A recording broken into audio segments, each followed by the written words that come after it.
اللهم صل على سيدنا محمد معدن الجود والكرم وآله وأصحابه الكرام وابنه الكريم وبارك وسلم صلاة دائمة سرمدا أبدا۔ اللہ عز و جل قرآن پاک میں ارشاد فرماتا ہے، لوگوں کے حساب کا وقت قریب آ گیا لیکن لوگ غفلت میں ہیں۔ یہ 17ویں پارے کی شروع کی آیت ہے۔ اللہ تعالیٰ یوں فرماتا ہے، اقترب للناس حسابہم، لوگوں کے حساب کا وقت قریب آ چکا، وہم فی غفلت معرضون، اور وہ اترائے ہوئے غفلت میں پڑے ہوئے ہیں، منہ پھیرے ہوئے ہیں۔ لوگوں کو اس بات کا اندازہ ہی نہیں کہ حساب کا دن کتنا سخت ہونے والا ہے۔ میرے عزیزو، جب نبی پاک صلی اللہ تعالیٰ علیہ وسلم نے یہ ارشاد فرمایا کہ میں اور قیامت ایسے ہیں جیسے 2 انگلیاں قریب ہیں، 1400 سال پہلے رسول پاک صلی اللہ علیہ وسلم نے یہ فرمایا تھا کہ قیامت اتنی قریب ہے جتنا 2 انگلیاں قریب ہیں۔ اور اب کے زمانے میں تو قیامت کے سلسلے میں جو حضور پاک صلی اللہ تعالیٰ علیہ وسلم نے نشانیاں بتائی تھی وہ تقریباً پوری ہو گئیں، بڑی نشانیوں کو چھوڑ کر۔ اور یہ بھی حدیث پاک میں ہے کہ اگلا زمانہ اتنی تیز گزرے گا کہ تمہیں اس کا اندازہ ہی نہیں ہوگا، زمانوں پر زمانے آتے چلے جائیں گے۔ یہ جو آخری وقت کی نشانیاں ہیں، میں صرف مختصر سا ایک پیغام دوں گا۔ شعبان کا مہینہ ہے، یہ رسول پاک صلی اللہ تعالیٰ علیہ وسلم کا مہینہ ہے، اور رمضان کے بعد سب سے زیادہ حضور پاک صلی اللہ تعالیٰ علیہ وسلم کو روزے کی حالت میں کسی مہینے میں دیکھا گیا تو شعبان کا مہینہ فرمایا گیا۔ کبھی کبھار پورے شعبان کا مہینہ حضور صلی اللہ علیہ وسلم روزے سے رہتے، اور یہ ارشاد فرماتے کہ یہ مہینہ ایسا ہے جس میں سارے لوگوں کے اعمال اللہ کے حضور جاتے ہیں، پیش کیے جاتے ہیں، اور میرے آقا فرماتے ہیں اس حال میں میرے اعمال پیش کیے جائیں اللہ کی بارگاہ میں کہ میں روزے کے عالم میں ہوں۔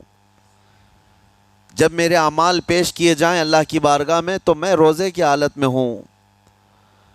تو یہ شعبان کا مہینہ جو اب رمضان المبارک کے قریب کر رہا ہے، لیکن بعض بزرگوں نے یہ بھی فرمایا شعبان میں موتیں بھی کثرت سے ہوتی ہیں۔ لوگوں کا یہاں پر حساب کتاب 15ویں شعبان کو جو اب شب برات آنے والی ہے لکھ دیا جاتا ہے، سال بھر میں کیا کیا ہونے والا ہے، کتنے لوگ جانے والے ہیں۔ کئی لوگوں کی کتابیں بند کر دی جاتی ہیں۔ حدیث پاک میں یہ بھی ہے کہ فیصلہ اللہ تعالیٰ فرشتوں کے حوالے فرما رہا ہوگا، حالانکہ جب ہم ماں کے پیٹ میں تھے تبھی لکھ دیا گیا ہے کہ کتنی عمر ہے، لیکن فرشتوں کو جو ٹرانسفر کیا جاتا ہے سال میں ایک مرتبہ، اگلے سال ان کا کیا کیا ہونا ہے۔ اور حدیث میں ہے کسی کے متعلق فرشتوں کو یہ کہا جا رہا ہوگا کہ فلاں 1 مہینے بعد، 2 مہینے بعد، 1.5 مہینے کے بعد اس کی فلاں وجہ سے موت آئے گی، لیکن وہ بندہ شادی کی تیاری کر رہا ہوگا، وہ بندہ جس کی موت کا آرڈر جاری ہو چکا ہے، فرشتے لے چکے ہیں، وہ اپنے کاروبار کے اور اپنے گھر بار کے بنانے میں مصروف ہوگا، اسے اندازہ تک نہیں ہوگا کہ شعبان کے اس مہینے میں اس کی موت کا پروانہ نکل چکا ہے۔ اسی لیے میں عرض کر رہا ہوں قرآن کی آیت اقترب للناس حسابہم وہم فی غفلت معرضون، اللہ فرماتا ہے لوگوں کا حساب بہت قریب آ چکا جبکہ وہ غفلت میں پڑے ہوئے ہیں۔ اب جس زمانے میں آپ زندگی گزار رہے ہیں یہ اتنی تیزی سے آپ کے اوپر سے گزر جائے گا کہ آپ کو احساس تک نہ ہوگا، بلکہ ایک حدیث کا مفہوم یہ بھی ہے کہ جوان بوڑھے نظر آنے لگیں گے اور بچے جوان نظر آنے لگیں گے۔ وہ دور آئے آج، بچے تو ہمارے جوان ہو ہی چکے ہیں، جو 6 سال کے بچے ہیں، 5 سال کے بچے ہیں، جن کو حقیقت میں بچہ کہا جاتا تھا، اب کے زمانے میں وہ بچے ہی نہیں رہ گئے۔ 8 سال کے بچے وہ بچے ہی نہیں رہ گئے۔ ساری اسکولوں کے حالات ہمارے پاس آئے دن نئی خبریں آتی ہیں، 3ری جماعت کا، 4تھی کلاس کا بچہ خطرناک قسم کے نشوں میں مبتلا ہے جو بڑے بڑے جوان بھی نہیں کیا کرتے تھے۔ تو بچہ کہاں رہا؟ حضور پاک صلی اللہ تعالیٰ علیہ وسلم نے فرمایا تھا بچے جوان لگیں گے اور جوان بوڑھے، اور جوانوں کی حالت یہ ہے کہ سارے مزے اپنے بچپن میں اتنے کر لیے کہ جوانی میں طاقت ہی ختم ہو گئی۔ 25 سال کی عمر میں ایسے لگتے ہیں جیسے کہ بوڑھاپا آ گیا، کمزوریاں آ گئیں۔ 30 سال پہلے کے دور میں 40 سال کو بھی جوانی کہا جاتا تھا، اب کے دور میں 40 سال تو بڑھاپا ہو گیا۔ 30 سال کی عمر کے بعد آج کے نوجوانوں کے جواب دینے لگ جاتے ہیں۔ اس کی وجہ یہ ہے کہ بچپن میں اپنے آپ کو برباد کر لیا، بچپن میں اپنے آپ کو ختم کر لیا۔ تو جو بچپنا تھا اس کو جوانی میں بتا دیا، اور جو جوانی ہے وہ بڑھاپے میں۔ اور جو بوڑھے اصل بوڑھے ہیں جن کو 60-70 سال کی عمر ملی ہوئی ہے، یہ اللہ تعالیٰ کی طرف سے ان کے لیے نعمت ہے۔ باقی قیامت کے قریب جو حالات ہیں وہ اس طرح کے ہیں۔ اور مزید میں آپ کو یہ بھی بتا دوں کہ زمانہ ترقی کرتے کرتے تمہیں ایسا سست اور کاہل بنا دے گا کہ تم کوئی کام کے لائق بھی نہیں رہ جائیں گے۔ بہت ساری چیزیں ہم سے رخصت ہو رہی ہیں، ہمیں اندازہ بھی نہیں۔ ابھی کل ہی میں ذکر کر رہا تھا، ابھی 10 سال پہلے 20 سال پہلے جو چیزیں ہمارے آنکھوں کے سامنے موجود تھی وہ اب غائب ہو چکی ہیں۔ خالی وقت اسے ملے تو نشہ بھی یاد آ جائے، خالی وقت اسے ملے تو عورتوں کی طرف میلان بھی بڑھ جاتا ہے، خالی وقت اسے ملے تو اس کو دولت لٹانے اور عیاشی کرنے کی فکر بھی سوار ہونے لگتی ہے۔ اپنے آپ کو وہ کسی چیز میں مصروف کر لے، اور سب سے بہترین مصروفیت کیا ہے؟ اللہ اور اس کے رسول کا ذکر پاک ہے۔ یہ سب سے بہترین مصروفیت ہے کہ تم نے اپنے آپ کو اس میں مصروف کر رکھا تو اللہ تعالیٰ دنیا کی تمام مصروفیتوں سے تمہیں آزاد کر دے گا، برائیوں سے آزاد کر دے گا۔ قرآن میں رب تعالیٰ فرماتا ہے وَقَالُوا حَسْبُنَا اللَّهُ وَنِعْمَ الْوَكِيلُ، جنہوں نے یہ کہا ہمارا رب ہمارے لیے کافی ہے، ہمارا اللہ ہمارے لیے کافی ہے، اور کیا ہی بہترین مددگار ہے، کیا ہی بہترین وکیل ہے جس نے یہ کہا۔ اللہ فرماتا ہے اس کے فوراً بعد آیت آئی ہے فَانْقَلَبُوا بِنِعْمَةٍ مِّنَ اللَّهِ وَفَضْلٍ لَمْ يَمْسَسْهُمْ سُوءٌ، اللہ ان لوگوں کو اپنی خاص نعمتوں میں لے جائے گا، ایسی جگہ جہاں کوئی برائی انہیں چھو بھی نہ سکے گی۔ جنہوں نے اللہ کی بارگاہ میں یہ کہا حسبنا اللہ ونعم الوکیل، آگے بھی ہے دوسری آیت ہے نعم المولا ونعم النصیر، جس نے یہ کہا اللہ فرماتا ہے ان بندوں کو اللہ اپنی خاص نعمتوں میں لے جائے گا اور فضل میں لے جائے گا، ایسی جگہ لم یمسسہم سوء، جہاں انہیں کوئی برائی چھو بھی نہ سکے گی، کوئی برائی نہ آ سکے گی۔ اسی لیے کثرت سے اپنے آپ کو مصروف رکھو۔ یہ جو محافل ہماری ہو رہی ہیں اللہ کرے کہ ہمیشہ قائم رہیں۔ ہم ہفتے میں 1 مرتبہ ذکر کی مجلس میں آتے ہیں اپنے دل کو اللہ تعالیٰ کی یاد سے معمور کرنے کے لیے۔ ویسے کھانا تو دن میں 3 مرتبہ اور کوئی تو 5 مرتبہ کھاتے ہیں۔ اپنے جسم کا بھرپور خیال رکھا جاتا ہے، ہماری روح کے خیال کے لیے ان مجلسوں میں آنا ضروری ہے۔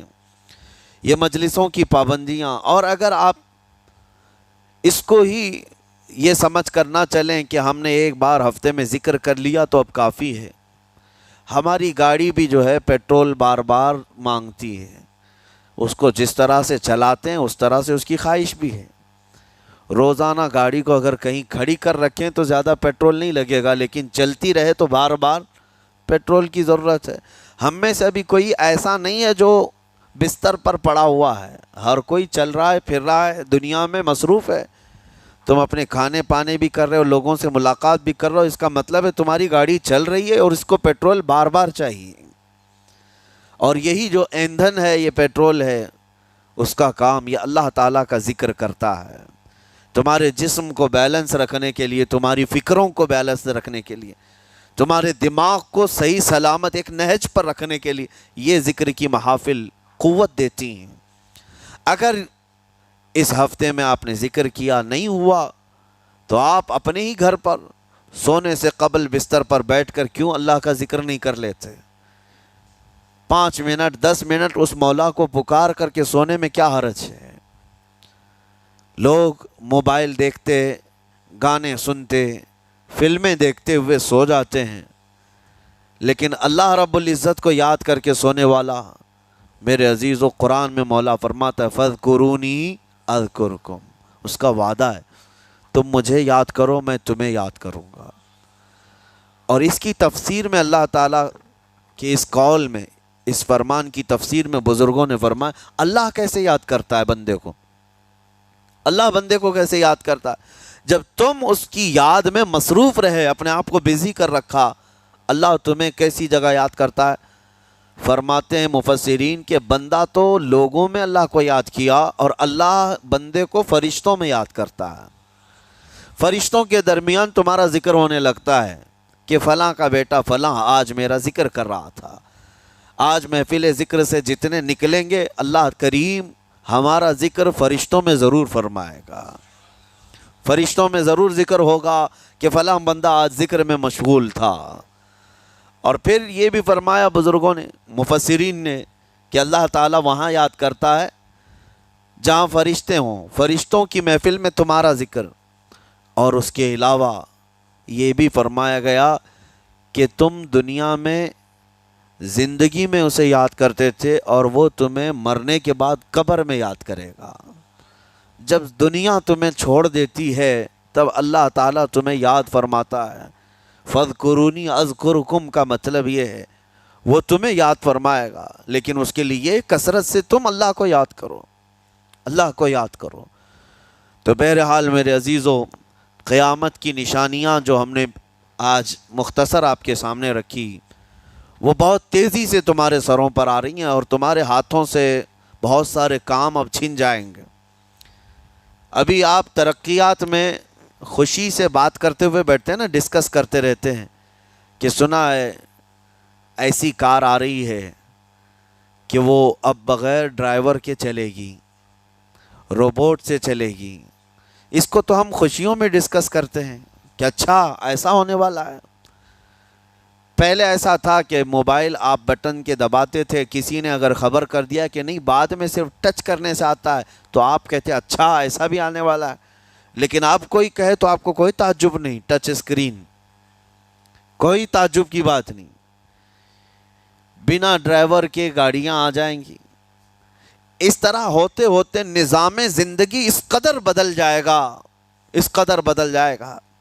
آج میری یہ بات نوٹ کر کے رکھ لیں، زندگی باقی رہی تو 10 سال بعد انشاءاللہ ہم ملاقات کریں گے، اگر اللہ نے زندگی باقی رکھی، اور اس کے بعد پھر ہماری یہ باتیں میچ کر کے دیکھیں کہ کیا کیا ہوا ہے اور کیا کیا دنیا بدل چکی۔ اسی لیے میں کوئی بھوشمانی نہیں کر رہا ہوں، اور نہ ہی کوئی جوتش بابا ہوں طوطا لے کر جو بیٹھتا ہے، یا تمہارے ہاتھوں کی لکیریں دیکھ کر کے کوئی فیوچر بولنے والا نہیں۔ مصطفیٰ کریم صلی اللہ تعالیٰ علیہ وسلم کی احادیث سے جو قیامت کے قریب ہونے والے، رونما ہونے والے واقعات ہیں، میں ترجمانی کر رہا ہوں حضور کی حدیثوں کی، اس لیے کہ ہمیں پتہ ہے دنیا کے سارے سائنسدان جھوٹ بول سکتے ہیں، مدینے والے کی بات جھوٹ نہیں۔ میرے آقا صلی اللہ تعالیٰ علیہ وسلم کا فرمان جھوٹا نہیں ہو سکتا۔ اس لیے اگلا دور جو آ رہا ہے وہ بڑا سخت ترین ہے۔ اب آپ دیکھیں، محنت سے عاجز، ہر چیز سے محنت سے تمہیں نکال لینا ہے۔ میں نے تو لکھنے پڑھنے کی ایک مثال دی کہ تمہارے ہاتھوں سے قلم چلا جائے گا، تمہارے پاس سے کتابیں جو پرنٹ ہوتی تھی یہ بھی چلی جائیں گی، بس تم موبائل میں آڈیو کتابیں سنتے رہو۔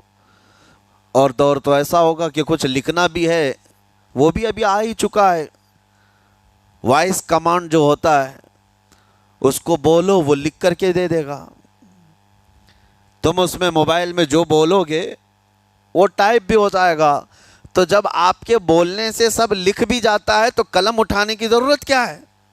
قلم چھوٹ گیا تمہارے ہاتھ سے، یہ سب چیزیں چھوٹ جائیں گی۔ آگے اب دور کے متعلق پیشین گوئیاں بعض سائنسدانوں نے یہ بھی کی ہیں کہ بچے پیدا کرنے کے لیے شادی ہونا بھی ضروری نہیں. یہ دنیا کا پلان ہے. یہ میں فطرت خداوندی کو نہیں بتا رہا، اللہ کے قانون کے خلاف ہے، لیکن دنیا یہ بھی چاہتی ہے کہ شادی کی بھی ضرورت نہیں، بچے ہم لیب میں پیدا کریں گے. لیبارٹری کے اندر ماں کی جیسے رحم دانی ہوتی ہے، بچہ دانی، آرٹیفیشیل اس کو تیار کر کے اس کے اندر کسی مرد کے نطفے کو رکھ کر اس کو وہیں پروان دیا جائے گا.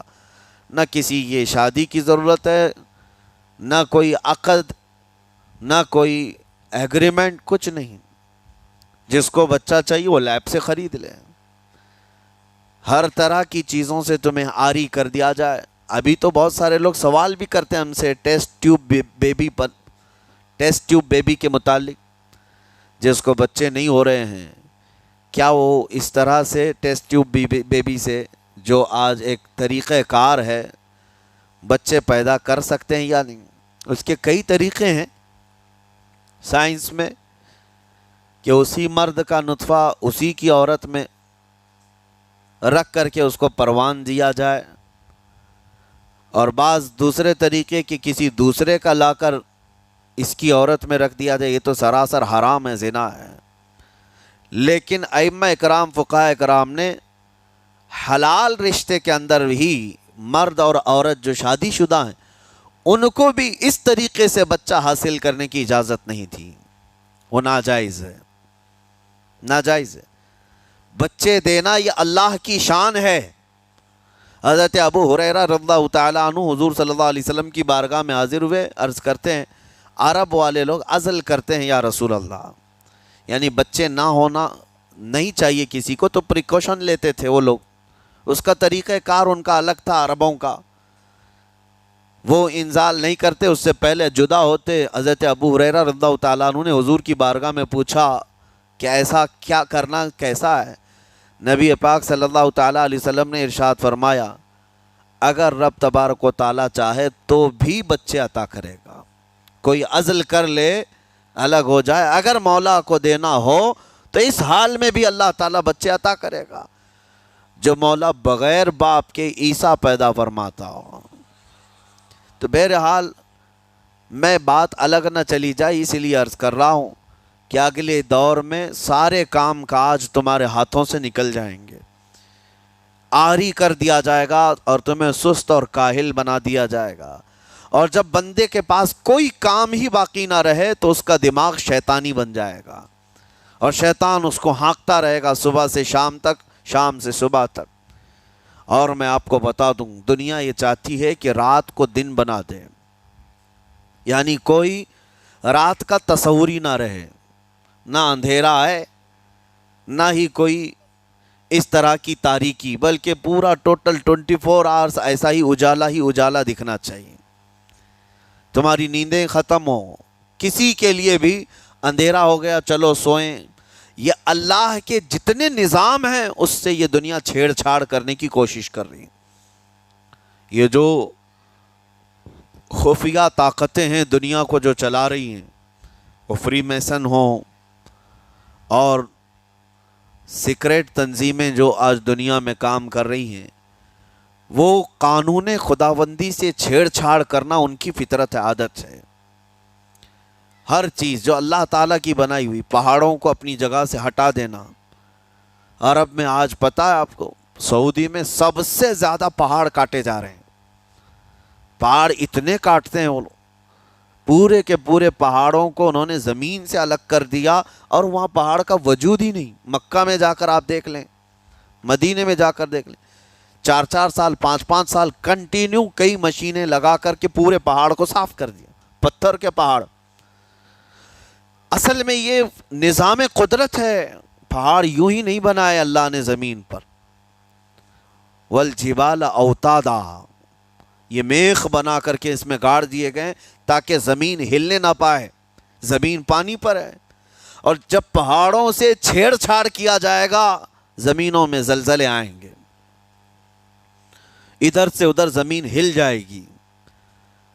اور تو اور انہوں نے اپنی ٹیکنالوجی کو بڑھاتے بڑھاتے قانون خداوندی میں چھیڑ چھاڑ کے لیے کیا نہیں کیا، انہوں نے جعلی اور آرٹیفیشل ارتھ کویک لانے کی کوششیں کی، مصنوعی زلزلے، مصنوعی بارش ہوتی نہیں، لیکن پورے کلاؤڈ کو جمع کر کے، بادلوں کو جمع کر کے ایک جگہ، اور پھر اس کو کیمیکل کے ذریعے سے پانی برسا دیا جائے۔ لوگوں کو لگتا ہے کہ ابر چھا گیا اور پانی آنے لگ گیا، یعنی بارش بھی مصنوعی برسائی جائے، ہوائیں بھی مصنوعی چلائی جائیں، پہاڑ بھی کاٹ دیے جائیں، جعلی زلزلے لائے جائیں، سونامی کو بھی لانے کی ترکیبیں ان لوگوں نے سوچی کہ زیر زمین جو لاوا ہوتا ہے اس کے اندر دھماکہ کر دیا جائے تاکہ پانی کی موجیں بے قابو ہو کر بہت زیادہ لہریں اٹھ جائیں اور دنیا میں تباہی مچائیں۔ بیماریاں اللہ کی طرف سے آتی ہیں، لیکن بیماریاں یہ لیب میں بنانے کی کوشش کرتے ہیں کہ وائرس بنائے جائیں اور لوگوں کے درمیان چھوڑ دیے جائیں، جس کو آج دنیا کی بڑی طاقتیں بایو ویپن کا کہتی ہیں، یعنی ہتھیار صرف گولہ بارود بندوق اور میزائل ہی نہیں ہیں، ہتھیار یہ وائرس بھی ہیں، کیمیکل بھی ہے، دوائیوں کی شکل میں۔ یہ برسوں سے یہ تنظیمیں اس بات پر کام کر رہی ہیں، حتیٰ کہ یہ نظام قدرت کو، نظام خداوندی کو پورے اکثر بدلنے کے لیے انہوں نے مردوں کو عورت بنانا، عورتوں کو مرد بنانے کی بھی مہم چھیڑ رکھی ہے۔ ٹرانسجینڈر، ان سب کو خاص قانونی حق دیا جائے گا، اور مرضی سے آدمی اپنے جینڈر کو، اپنی جنس کو چینج کروا لے۔ یہ قانون خداوندی میں چھیڑ چھاڑ ہے نہیں، اور انسان کو جس کام کے لیے پیدا کیا گیا تھا اس کام سے اس کو عاری کر دیا جائے، کاہل بنا دیا جائے۔ اسی لیے دیکھیں، وہ رحمان مولا چاہے تو تمہیں گھر میں بٹھا کر خوب رزق دے، وہ غفار ہے جو چونٹیوں کو اپنے سوراخ میں رزق دیتا ہے، مچھلیوں کو پانی کے اندر رزق دیتا ہے، وہ اشرف المخلوقات کو کیوں نہیں کھلائے گا؟ لیکن اس کا حکم یہ ہے، اذا قضیت الصلاۃ فانتشروا فی الارض، جب نماز پڑھ لو تو زمین میں پھیل جاؤ اور اللہ کا رزق ڈھونڈو۔ یہ نہیں کہ گھر میں بیٹھ کر کے تم پکارتے رہو رزق آ جا، رزق آ جا، رزق آ جا، یہ نہیں ہے۔ تمہیں کیوں؟ تم کاہل اور سست نہ بنو، تمہیں فرمائے گا ہاتھ پیر چلاؤ۔ نبی پاک صلی اللہ تعالیٰ علیہ وسلم نے ارشاد فرمایا، دنیا کا سب سے بہترین رزق وہ ہے جو اپنے ہاتھوں کی کمائی، محنت سے۔ اور حضور فرماتے ہیں اللہ کے نبی داؤد علیہ السلام لوہے کا کام کرتے اور خود اپنے ہاتھوں سے لوہے کو تپا کر کے نقش بناتے، اور لوہے کی زرہ جو جنگوں میں پہنی جاتی یہ بنا کر کے بیچتے تھے، اور اس کی آمدنی سے حضرت داؤد علیہ السلام اپنا گھر چلاتے تھے۔ حضرت ادریس علیہ السلام کپڑے سلتے تھے، درزی کا کام کرتے اور اپنا گھر چلاتے۔ حضرت ابراہیم علیہ السلام گھر بنانے کا کام کرتے رہے۔ اسی لیے نبی پاک صلی اللہ تعالیٰ علیہ وسلم نے فرمایا اللہ کے سارے نبی اپنے ہاتھوں کی کمائی کھایا کرتے تھے، کوئی گھر بیٹھ کر کے نہیں۔ جو لوگوں کو آج یہ شوق ہے کہ بس کسی کو جائیداد میں کچھ پراپرٹی ملی تو کرائے پر چڑھا دو اور کرایہ کھاتے رہو، کیوں محنت کرنا ہے؟ کوئی کام کیوں کرنا ہے؟ میں یہ نہیں کہتا کہ کرایہ مت کھاؤ، کھاؤ کرایہ، لیکن اپنے جسم کو ایسا کاہل اور سست بناؤ گے تو یہ شیطان کی آماجگاہ بن جائے گا دماغ، اور اتنے گناہ کرنے لگ جاؤ گے کہ تمہارے کنٹرول میں نہیں رہے گا۔ تم اس کو جتنا خالی اور سست چھوڑو گے، یا آلریڈی جو سائنسدانوں نے چوہوں پر ایکسپیریمنٹ کر کے جو دیکھا، اکثر ایسا ہوتا ہے کہ چوہوں پر جو تجربہ کیا جاتا ہے انسان کے فطرت سے بہت زیادہ میل کھاتا ہے چوہوں کی طبیعت۔ اسی لیے آپریشن تھیٹر میں بھی سکھانے کے لیے چوہے اور مینڈک کا استعمال ہوتا ہے۔ دوائیاں بھی جو سب سے پہلے بنتی ہیں وہ چوہوں کو کھلا کر دیکھی جاتی ہیں۔ انسان کی طبیعت زیادہ اس سے میل کھاتی ہے، تو جو چوہوں کو ساری سہولیات دے دی گئی تھی تو وہ آپس میں شہوت میں مبتلا ہو گئے اور ایک دوسرے کا قتل کرنے لگے۔ یہی حال انسانوں کا بھی ہوگا جب ان کو ساری سہولیات ایک جگہ مل جائیں گی تو یہ ایک دوسرے کا قتل شروع کر دیں گے، یہ کثرت سے گناہ کرنے لگیں گے اور ایک دوسرے کا قتل کریں گے۔ اسی لیے آپ کو میں جو بات کہہ رہا تھا وہ ادھوری رہ گئی۔ وہ رب تبارک و تعالی چاہے تو گھر بیٹھا کر تمہیں کھلائے، لیکن آپ مجھے یہ بتاؤ، یہ جو مسجد میں بلاتا ہے تمہیں رب تعالی 5 وقت، فجر میں، ظہر میں، عصر میں، مغرب میں، عشاء میں، اور ہر ایک میں تمہیں اپنی پیشانی زمین پر رکھنی ہے، ہاں ایک مخصوص طریقہ ہے۔ کیوں؟ اللہ کریم کیا تمہارے ان اعمال کا محتاج ہے؟ محتاج ہے رب تعالیٰ کہ تم جتنے سجدے کرو گے اس کا پاور بڑھے گا، اس کی طاقت بڑھے گی، تمہاری عبادتوں سے اس کے خزانے بڑھیں گے؟ کچھ نہیں ہونا ہے، وہ بے نیاز ہے، اللہ الصمد، وہ بے نیاز ہے۔ لیکن تمہیں یہ جو پریکٹس کرائی جاتی ہے وہ اسی لیے کہ تم سست اور کاہل نہ بنو۔ کسی گاڑی کو زیادہ دن گیریج میں رکھ دیا جائے، چاہے وہ نئی کیوں نہ ہو، زنگ لگ جاتا ہے اور اس کے بعد پھر اس کے اندر خرابیاں شروع ہو جاتی ہیں۔ انسان اپنے آپ کو اسی طرح کاہل رکھ دے، سست رکھ دے، تو پھر اس کے اندر بھی عجب عجب قسم کی بیماریاں، وہ گناہوں کی بیماریاں بھی شروع ہوتی ہیں اور جسمانی بیماریاں بھی شروع ہوتی ہیں۔ اسی لیے تمہیں 5 وقت یہ پریکٹس بھی کرائی جاتی ہے کہ نمازیں پڑھتے رہو، اپنے آپ کو بزی رکھو، تم بار بار پیشانی زمین پر جھکاؤ اور اٹھاؤ، جھکاؤ اٹھاؤ۔ یہ پریکٹس اسی لیے کرائی جاتی ہے کہ تمہارا جسم سست اور کاہل نہ رہے۔ اللہ کریم بندوں کی تمام مصالح اور ان تمام حاجتوں کو بہتر جانتا ہے کہ بندہ کس میں بہتر ترقی کر سکتا ہے۔ اسی لیے میرے عزیزو، اپنے آپ کو خالی مت چھوڑو، اپنے آپ کو خالی مت چھوڑو۔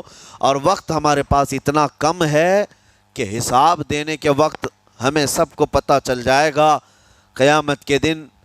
یہ بھی روایت میں ملتا ہے کہ بندہ یہ یاد کرے گا کہ میرے پاس اتنا وقت تھا، کاش میں کچھ نہ کرتا تسبیح لے کر بیٹھا ہوتا، کاش میں کچھ نہ کرتا دعائیں ہی کر رہا ہوتا، تو اللہ تبارک و تعالیٰ اس کا بدلہ مجھے قیامت میں عطا کرتا۔ لیکن جنہوں نے اپنے اوقات کو یہاں پر خالی گنوا دیے، فضول میں برباد کیے، وہ بہت پچھتاوے میں ہوں گے، بہت پچھتاوے میں ہوں گے۔ جتنا وقت اپنے پاس باقی ہے اس کو مصروف کر دو، اس کو مصروف کر دو۔ اللہ کریم ہم سب کو گزرے ہوئے تمام برائیوں کے کفارہ ادا کرنے کی توفیق عطا فرمائے۔ رب تبارک و تعالی ہمیں سستی اور کاہلی سے محفوظ فرمائے۔ میں آپ کو اس لیے بھی ایکٹیو کر رہا ہوں کہ اپنے آپ کو اتنا پابند کر لو کہ رمضان آنے والا ہے اور اس میں عبادتیں زیادہ ہوں گی۔ کیوں؟ 20 رکعت کھڑے ہونے میں تمہارے جسم میں سستی اور کاہلی نہیں آنی چاہیے۔ ہاں ایک دن تراویح میں جوش میں آیا اور دوسرے دن افطاری کر کے خراٹے لینے لگ گیا، کھا کر کے پورا سو گیا، اور اس کے بعد پھر پتہ چلا سیدھے شب قدر میں آیا ہے۔ تو رمضان المبارک کو بھی جن لوگوں نے ایسا برباد کیا وہ پچھتاتے رہ جائیں گے۔ اور کچھ نہیں، رمضان ہر دن نہیں آنے والا ہے اور ہر مہینے نہیں آتا ہے، سال میں ایک مرتبہ رمضان اللہ کا مہمان ہے۔ اس کے آنے سے پہلے اس کی آنے کی تیاریاں بھی کر لو، اپنے جسم کو ابھی سے اتنی عادت ڈالو، بلکہ جسم کو نہ صحیح لیکن دماغ کو اتنا بنا لو کہ مجھے یہ کرنا ہی ہے۔ یہ رمضان آئے گا تو میں ختم قرآن ضرور کروں گا، یہ رمضان آئے گا تو تراویح کی 1 رکعت بھی میری مس نہیں ہوگی، یہ رمضان آئے گا تو پورا قرآن میں تراویح میں ضرور سنوں گا، یہ رمضان آئے گا پورے رمضان میں ہر دن میں نبی پاک صلی اللہ علیہ وسلم پر 100 بار درود ضرور پڑھوں گا۔ یہ عہد ہوتے ہیں، یہ رمضان کی تیاریوں کے طریقے ہوتے ہیں۔ قرآن پاک پورا ختم کریں گے انشاءاللہ۔